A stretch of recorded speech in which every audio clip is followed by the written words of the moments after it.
Est-ce qu'on peut parler, quand on voit ces figures et ces peintures, d'une ressemblance avec le street art? Non, on ne peut pas. C'est vraiment pas fou hein, comme fil conducteur. J'ai compris tout de suite qu'il était cinglé. Ça va vous? Ce quart de millénaire commence bien. Bon, j'espère pour vous en tout cas. On est dans une énergie absolument merdique hein, pour dire les termes. Mais, j'ai un plan. J'ai un plan pour cette chaîne. J'aimais bien commencer à découvrir un petit peu des artistes de manière random avec vous, mais justement, c'était peut-être un peu ça le problème, que c'était random. L'idée va être un petit peu de faire ensemble pendant les streams notre éducation artistique, notre petit cours de l'histoire de l'art, comme si qu'on avait été à la fac, mais de manière un peu moins chiante, et forcément moins approfondie, mais c'est pas grave. Mais on va essayer de suivre une ligne conductrice, en gros un petit peu chronologique et par forme d'art. On passera par le dessin, par le théâtre, par l'architecture, par le jeu vidéo, par la mode. Hein. On pourra aller chercher des choses assez éclectiques, même sortir un tout petit peu de ce qu'on considère de manière très classique comme de l'art avec un grand A. Et ce sera l'occasion d'en apprendre plus sur l'ennemi. J'ai dit qu'on allait commencer de manière chronologique, et donc les plus vieilles formes d'art qu'on connaisse, c'est plutôt du côté de la préhistoire qu'on les trouve. Du coup, je voulais revenir un peu sur de l'art préhistorique, notamment les grottes de Lascaux, les fameuses, tout ça. Alors, on va pas faire le tour, mais il y a plein, en fait, de grottes qui datent de cette époque, dans les 30 000 avant Jésus-Christ, où on trouve tout un tas d'illustrations plus ou moins abstraites. Mais encore une fois, hein, si on prend le temps d'absolument tout faire, on en a pour une vie. Avant de rentrer dans le sujet, les streams vont un petit peu changer, donc je vous redonne le programme à partir de maintenant. Nous aurons une soirée du mardi qui ne change pas, la messe du mardi de 20h à 22h. Nous aurons également un synode les mercredis matins, ça devrait être entre en gros 10h et 13h. Et nous aurons enfin la liturgie du jeudi qui se passera un petit peu plus tôt, de 18h à 20h. Voilà, c'est un essai, c'est à l'essai, donc n'hésitez pas à rejoindre la loge violette ou la loge rouge selon vos préférences, pour être tenu à jour de tout ce qu'il s'y passera. Et bien chers frères et bien chères sœurs, nous allons pouvoir commencer. Allons-y tous en chœur. Donc on va pas lire le Wikipédia en entier parce que, comme dirait l'autre, c'est chiant, mais on va le survoler rapidos. Alors, si les premières manifestations discrètes de l'art préhistorique datent de la fin du Paléolithique moyen, celle-ci ne prend une réelle ampleur qu'au début du Paléolithique supérieur. On parle de 45 000 à 12 000 avant Jésus-Christ, avec l'Aurignacien qui marque la première manifestation de l'art figuratif. Donc, début de l'art figuratif, on retient l'Aurignacien. Entre 45 000 et 12 000 avant Jésus-Christ, c'est très large, et en même temps, c'est très éloigné de nous. Moi, c'est un peu ce qui m'a marqué en commençant à préparer le sujet, c'est les durées qui sont assez vertigineuses, de se dire qu'à des distances aussi folles dans le temps, on trouve les premières représentations d'art figuratif. Ça, je sais pas, ça a quelque chose de magique, ces grands nombres. L'art est alors très diversifié dans ses thématiques, ses techniques et ses supports. Il inclut des représentations figuratives animales, des anthropomorphismes, souvent schématiques, ainsi que de nombreux signes. L'art préhistorique se développe ensuite pendant le Gravétien, Solutréen, Magdalénien, et le Magdalénien est d'ailleurs souvent considéré comme l'apogée de l'art paléolithique apparemment. Donc Magdalénien entre 17 000 et 14 000 avant le présent. C'est pas avant Jésus-Christ, c'est avant le présent. AP, d'accord. Ensuite au Mésolithique, Néolithique, l'art figuratif se développe à nouveau. Donc c'est ça, il y a eu au Mésolithique un mouvement plutôt vers de l'art des figures géométriques, de l'art figuratif abstrait, et de l'art abstrait, pas figuratif. Et ensuite le figuratif revient au Néolithique entre moins 8000 et moins 3000. Et quand on est à moins 3000, donc on le fera pas ce soir, mais on arrive vers en gros les premières traces de l'art égyptien. Donc on a plusieurs théories interprétatives, forcément c'est un petit peu compliqué de trancher sur le sujet, hein. C'est tellement loin de nous, c'est déjà un miracle qu'on ait retrouvé des pièces en état. Voilà, la Vénus de Olphès par exemple.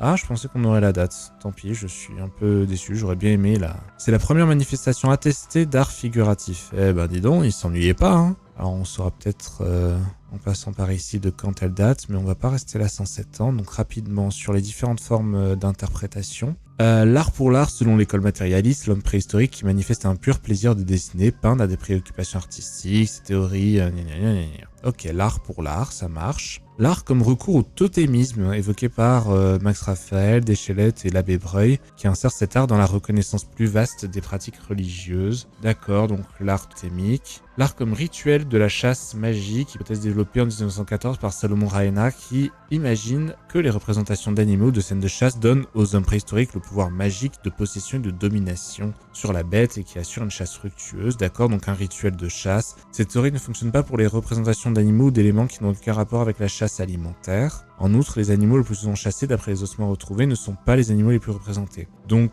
ça c'est plutôt bancal comme théorie, ok. L'art comme rituel chamanique communiquant avec les esprits surnaturels. Théorie introduite en France par Jean-Claude, elle a connu de nombreux développements très critiqués par les spécialistes. Elle représente en effet une visée universaliste mais très réductrice et extrapolée du chamanisme. Elle a une assise ethnographique faible, etc.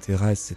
Donc il y a eu beaucoup d'interprétations, j'ai l'impression. L'approche structuraliste, qui démystifie les interprétations précédentes. Le système iconographique de l'art paléolithique serait structuré sur une partition binaire qui recouvre un dualisme sexuel complémentaire. D'accord. Donc une représentée dualiste du monde à base de homme-femme, mâle-femelle, si je comprends bien. Concept de la féminité de la caverne creuse. Cette binarité se reflète dans le dualisme des animaux et des matières qui leur sont empruntées.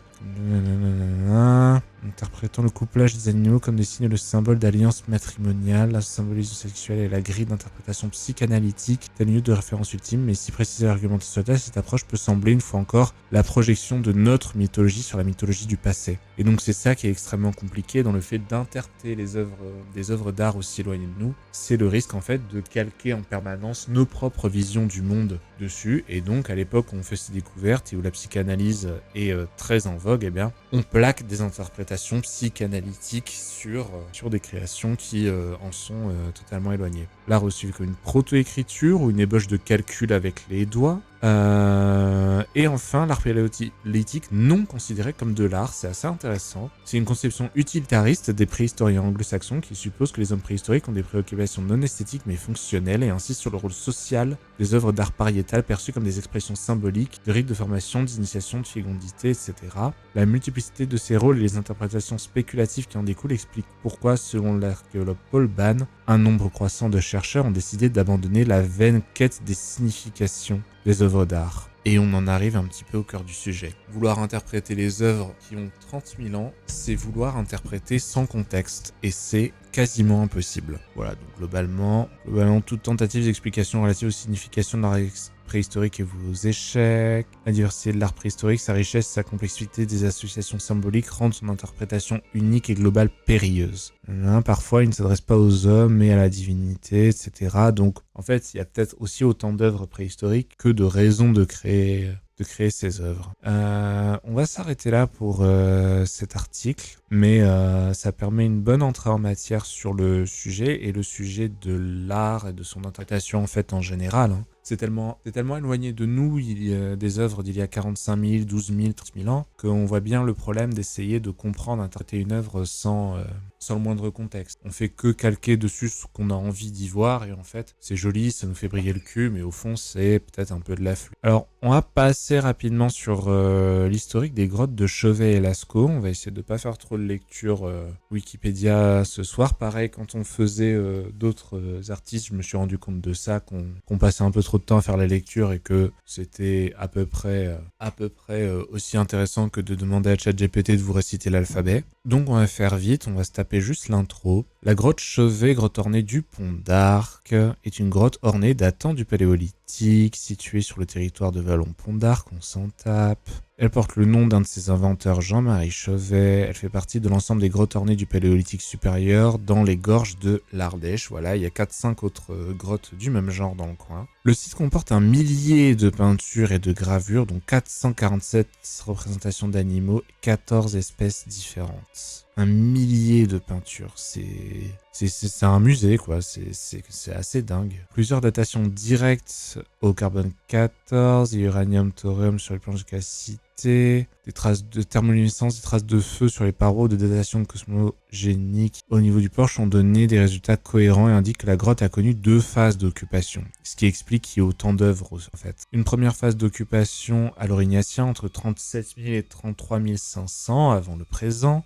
On avait dit, non, que c'était pas l'Aurignacien, on disait que c'était l'âge d'or de... Non, c'est pas l'Aurignacien, l'âge d'or de... C'est le Magdaléen qui est l'âge d'or de l'art paléolithique. Pardon, à l'Aurignacien, et ensuite au Gravétien, 31 à 28 000 ans avant le présent, non calibré. Alors, je sais pas ce que c'est ces histoires d'âge calibré, mais ce que j'ai l'impression de comprendre, grossièrement, c'est qu'entre les 2 périodes d'occupation de la grotte, il y a à peu près 2000 à 3000 ans. Au moins 2000 à 3000 ans. C'est fou, hein, la période depuis le début de notre ère, hein, depuis l'an 0 pour nous jusqu'à maintenant, il s'est passé plus de temps entre 2 périodes d'occupation de la grotte Chauvet. Et du coup, encore une fois, c'est un peu des durées qui sont folles et qui expliquent aussi pourquoi on a pu avoir autant de peintures, d'illustrations différentes dans ces grottes. C'est que c'est des œuvres qui ont été peintes sur des durées phénoménales, sur des milliers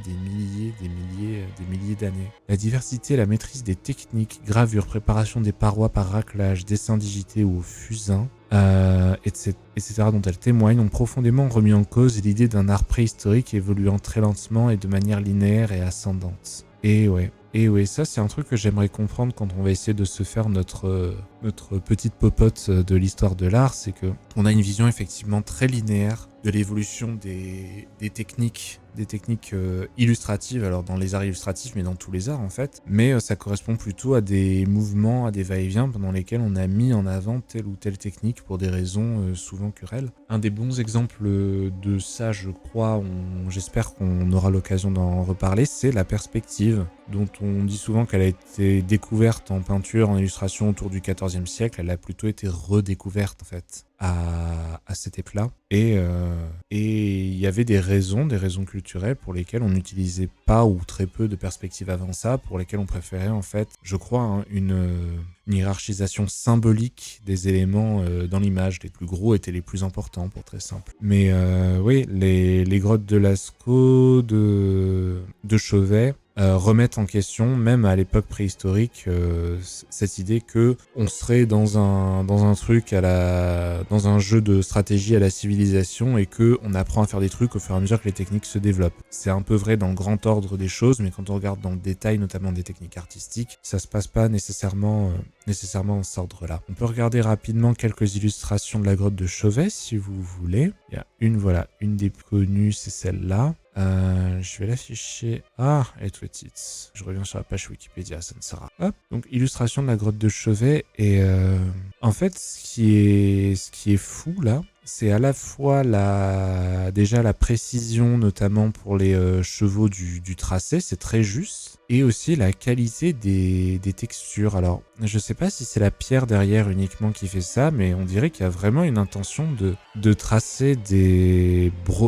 effets brossés, de fourrure, de pelage, vous voyez, de faire ressortir oui, la texture de l'animal en fait. On est au-delà de la simple illustration, on est dans la volonté d'un art un petit peu mimétique, presque en trompe-l'œil, ou en tout cas qui soit aussi convaincant que l'objet représenté. Est-ce qu'on a d'autres comme illustration par ici? Alors il y a marqué grotte Chauvet 2 ici, effectivement, hein, vous êtes peut-être au courant, mais beaucoup de ces grottes ne se visitent pas parce qu'en fait le simple fait d'y être, si j'ai bien compris, pourrait les détériorer, le simple fait d'y respirer.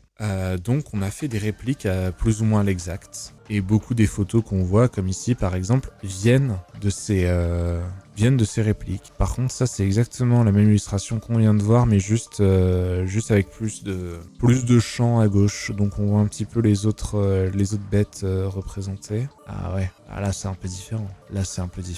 Ouais. Là on est plus sur du fauve, plus sur de l'animal sauvage, parce que on peut supposer que les chevaux n'étaient pas que les chevaux n'étaient pas nécessairement sauvages, en tout cas qu'ils avaient pu en apprivoiser, en approcher pour les observer et les dessiner. J'aurais dit de manière intuitive que dessiner des fauves, des prédateurs était plus compliqué parce que pas aussi évident à observer en détail, mais pareil, on n'a pas comme sur l'autre, alors ça date peut-être d'une autre époque, hein. On n'a pas les mêmes jeux de texture sur le pelage, mais un grand détail, notamment celui-ci, vous voyez, dans la forme du crâne jusqu'à la mâchoire ici, et puis des tracés qui vont vraiment faire ressortir le volume des arcades ici. Enfin, c'est très précis, c'est très détaillé, on sent déjà à ce moment-là une observation précise et une volonté de représenter quelque chose de réel, de réaliste. Encore une fois, on peut pas savoir à quelle fin, on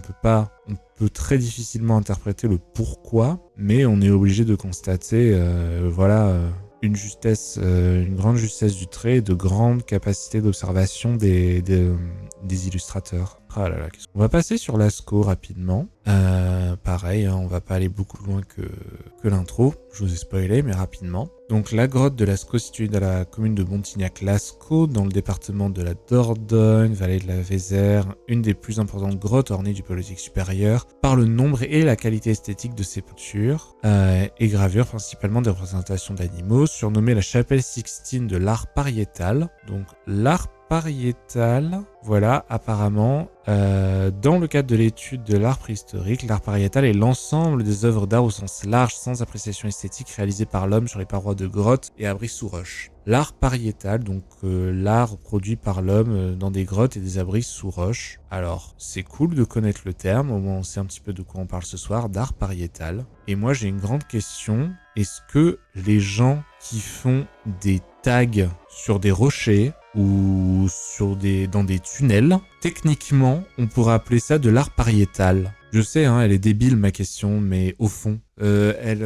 recouvre quoi cette dénomination? La plupart des auteurs l'opposent aujourd'hui à l'art rupestre, art sur rocher à l'air libre, mais aussi à l'art mobilier que l'on peut déplacer comme l'art sur... Ah, donc quand on parle d'art rupestre, c'est pas dans les grottes, c'est sur les rochers. D'accord. Et très souvent en plein air en fait. Donc dans les grottes c'est pariétal et à l'extérieur c'est rupestre. Voilà, on pourra essayer de retenir ça pour avancer un peu. Revenons à nos moutons très bien dessinés d'ailleurs. Alors, de Jean-Henri Breuil la nomme également la Versailles la préhistoire, l'Altamira française, on est content. La datation des matériaux de la grotte fait débat, il n'est pas possible d'attribuer à une seule et même culture la réalisation des œuvres. La plupart des préhistoriens les attribuent néanmoins à la période du Magdalénien ancien, autour de 21 000. Et le Magdalénien, c'est bien ça par contre, c'est la dernière culture du Paléolithique, le Magdalénien, et qui serait, d'après source Wikipédia, la période la plus faste de la préhistoire pour l'art figuratif. L'apogée de l'art paléolithique, pardon.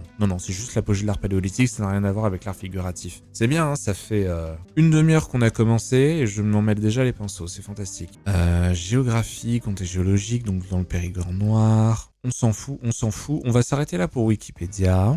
On va juste aller voir vite fait un peu d'illustrations de Lascaux. Donc, on connaît globalement les illustrations de la grotte de Lascaux, c'est celles que vous aviez dans votre livre d'histoire de CM1. Hein. Et là, pareil, ça a ses limites, ça reste des vues souvent de profil, d'animaux plutôt en position fixe ou pas dans des mouvements particulièrement intenses. Mais, il semble qu'il y a un travail des textures, il y a une grande justesse dans les formes, on est sur du bichrome, donc avec les moyens de l'époque, on essaye de faire au plus représentatif possible, la tête noire et le corps brun. C'est con à dire, hein, c'est des détails, mais ça dénote des choses dans l'intention des artistes, dans l'intention des créateurs. Voilà. Ah oui, alors ça, anecdote, les traces de main, ce serait alors source ChatGPT, mais ce serait considéré comme une des premières, des plus anciennes formes de signature. Voilà, le fait d'apposer sa main donc au pochoir, je crois que c'était fait avec de la moelle osseuse, quelque chose comme ça en spray. C'était une des premières façons de signer son passage en fait, de marquer de sa main littéralement, de signer. Alors encore une fois, la fonction de la signature là, c'est pas comme nous pour signer un chèque. Hein. À quoi ça leur servait de signer? Est-ce que ça servait vraiment à quelque chose? Mystère et boule de gomme, toujours est-il que apparemment le procédé était déjà là. Alors c'est marrant, on a vu une vache ou un taureau tout à l'heure. Là, on en revoit un ou une, mais peint de façon complètement différente. Là, on est sur une technique où c'est le trait qui est essentiel, pas le remplissage avec de la couleur. C'est le trait qui va être important, on va avoir pas mal de cours, on va varier les épaisseurs notamment pour aller créer du détail là où on en a besoin et puis accentuer la forme générale là où les espaces sont un peu plus vides. Notamment au niveau des yeux ici, on va aller un tout petit peu plus chercher de détails dans la finesse des pattes. Mais probablement autre période et donc technique très différente, complètement monochrome. On se trouve un dernier truc pour la route. Ah tiens, c'est étonnant ça. Ah ouais. C'est étonnant et c'est intéressant parce que déjà là on est dans du un peu plus symbolique. J'ai l'impression qu'on est moins juste dans les formes et en même temps c'est peut-être pas forcément le but. Et on a un humain, en tout cas une forme anthropomorphe ici. J'ai même envie de dire un Shadok. Voilà, pour ceux qui remettent pas, voilà, les Shadok, c'est un Shadok. Donc première illustration de Shadok de l'histoire dans les grottes de Lascaux. On sait pas trop ce qu'il fait, on sait pas trop s'il a été blessé par la bête, s'il vient de la tuer. Dur encore une fois d'être totalement sûr de tout ce que ça raconte, mais en tout cas il est là. Et là pour le coup oui, on est dans des façons d'illustrer beaucoup plus simplistes. Mais c'est marrant quand même de voir que j'ai toujours l'impression là qu'il y a beaucoup plus d'attention aux détails dans la représentation de l'animal que de l'homme. L'homme il est représenté, l'humain en tout cas est représenté de manière assez simple, assez bonhomme bâton, comme si finalement on savait que ça allait suffire aux prochains spectateurs pour comprendre de quoi il s'agit. On sait qu'on reconnaît très facilement les humains, donc on les illustre simplement, alors que pour faire comprendre qu'il s'agit ici d'un taureau, d'une vache ou d'un buffle, il faut travailler un petit peu plus. Enfin moi comme ça, c'est ce que ça me suggère, que finalement, pareil Dolly oblige, on a évolué pour être capable de très facilement reconnaître un peu partout des formes humaines ou des visages humains, donc on les représente de manière très schématique et ça suffit à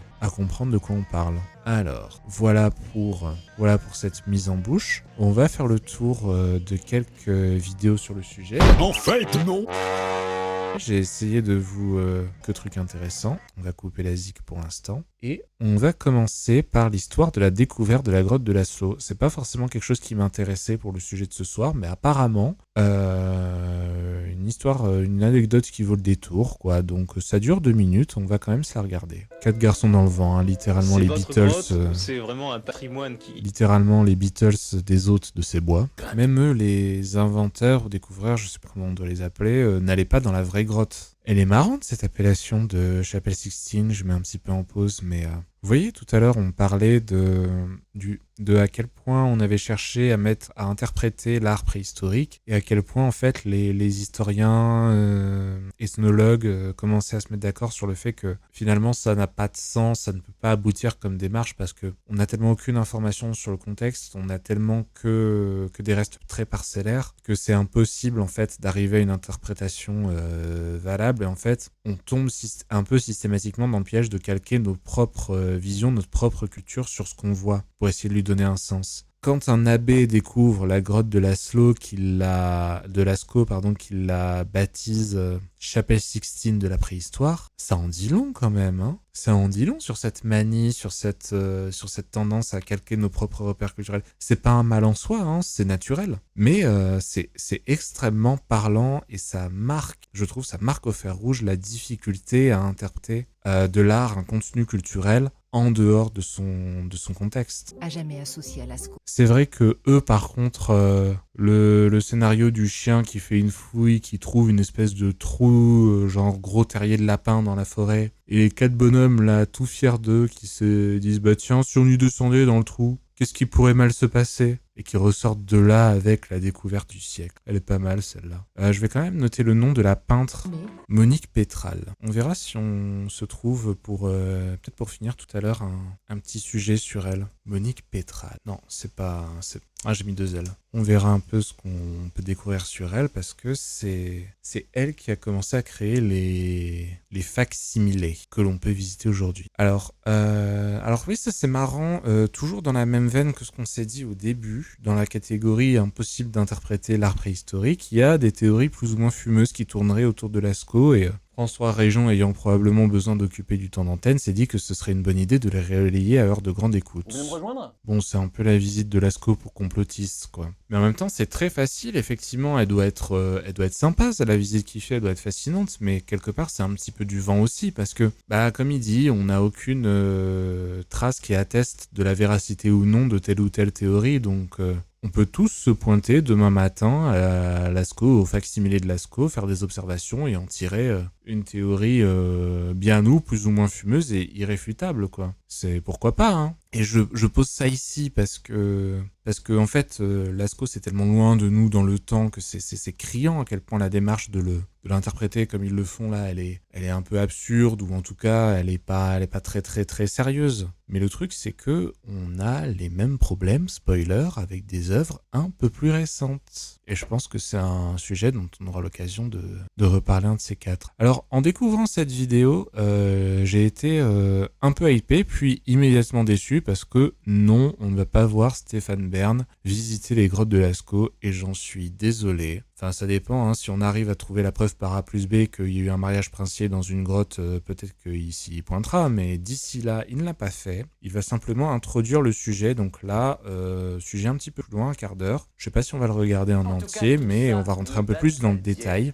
Ah oui, et la raison pour laquelle je l'ai pris, vous allez voir, c'est que, comme disait le visiteur, le guide dans la vidéo d'avant, quand les visiteurs demandent comment, on sait répondre. Quand ils demandent pourquoi, on a un peu plus de mal. Et effectivement, le comment de ces peintures, alors pas rupestres, hein, on a dit, attention, de ces peintures, j'ai plus le nom, ça y est, pariétales, de ces œuvres pariétales, le comment, ça, on le connaît un petit peu, et ils vont en parler dans ce sujet. Voilà. Donc, avis aux street artistes qui nous regardent probablement en masse. Pour Stéphane Bern, vous êtes des artistes... J'ai encore perdu le mot. Pariétaux. Vous êtes des artistes pariétaux. Vous êtes content ? Je sais que j'ai posé tout à l'heure la question de est-ce que l'art pariétal, finalement, c'est pas du graffiti et vice-versa. C'était une question pour rigoler, c'était une question un peu provoque sur les limites de la définition. Vous me connaissez, je suis un grand rieur, j'adore vous faire vous esclaffer à gorge déployée avec des blagounettes bien franchouillardes. Mais c'est pas sérieux comme fil conducteur.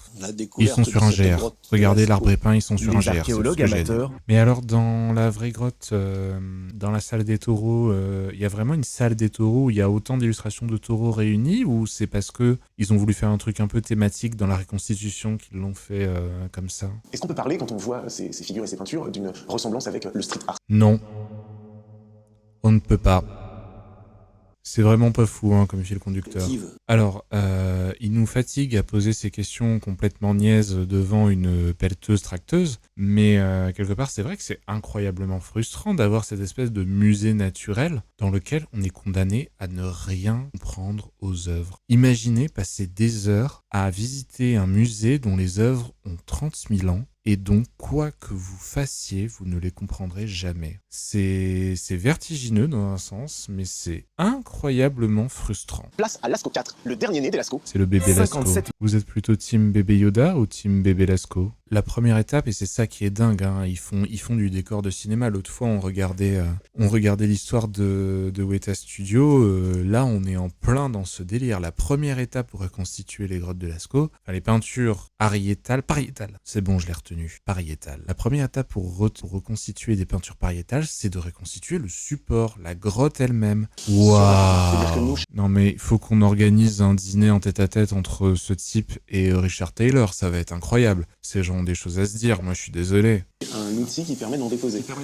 Quand on voit un trait moins net, comme ça, un petit peu plus... avec un peu plus de dégradé, ce serait du pochoir. Aujourd'hui, les artistes qui font du street art utilisent des pochoirs. Je peux me permettre, on a quand même aussi vachement insisté sur le fait qu'ils utilisaient des crayons de manganèse, mais comme ça pète ta théorie, t'as quand même l'air de vachement l'oublier. Ça, mais vraiment pour lui, c'est Groot, Banksy, même combat, quoi. On fait avec les moyens du bord, putain. Il y a encore l'agile, hein, souhaitez-lui bon courage, il en a besoin. A priori, en tout cas, si son atelier improvisé est pas basé sur de la merde, il y avait bel et bien des techniques pour, notamment en utilisant les poils eux-mêmes pour peindre, pour simuler l'effet d'une fourrure. Je suis pas peu fier quand même. Oh, purée.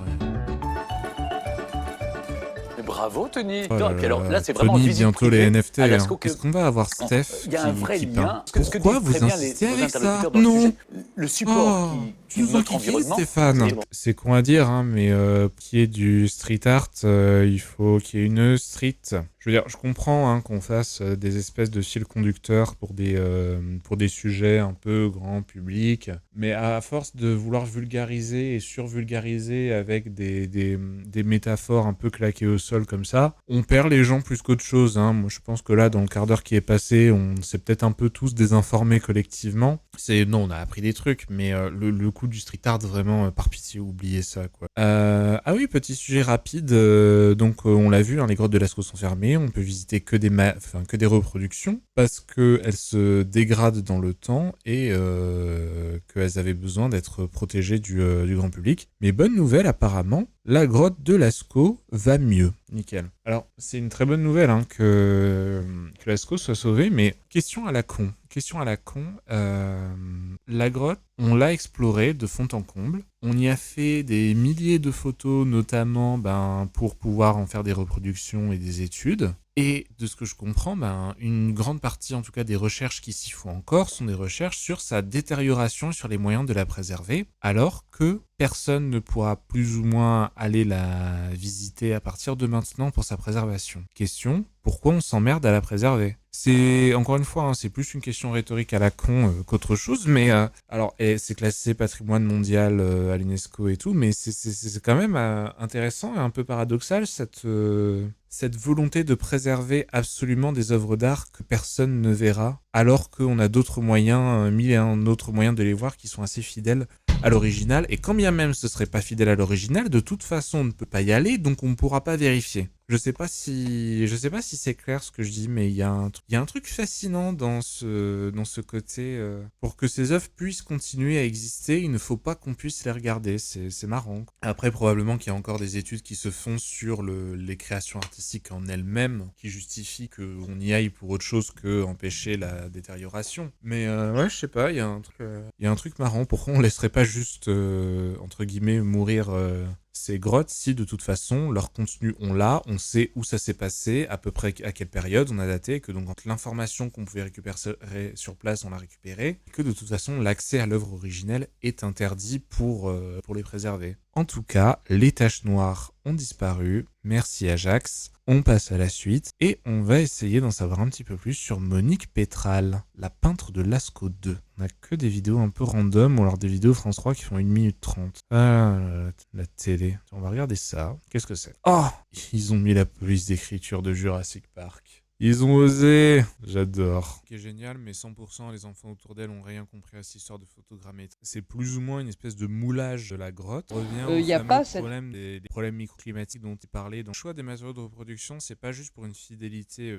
esthétique, picturale ou parce qu'ils sont pratiques à manipuler, c'est aussi que leur interaction avec la peinture devait être à peu près la même que celle de la calcite de la grotte originale. Eh ben, ils ont bossé. Quand on les regarde, vous verrez, normalement, ça doit vraiment vous émouvoir. Normalement, ça doit vous émouvoir, hein, sinon vous êtes absolument odieuse. Oui, vous êtes des enfants de 5 ans et demi et vous lisez de manière très scolaire les questions que vous n'avez pas du tout écrites vous-même, mais je vous juge. Le but, c'était que ça ait exactement le même look qu'à l'époque, mais ça passait pas nécessairement par le fait de reproduire à l'exact ce qu'on suppose en plus être la technique de l'époque. Donc, travail au pinceau quand c'est possible.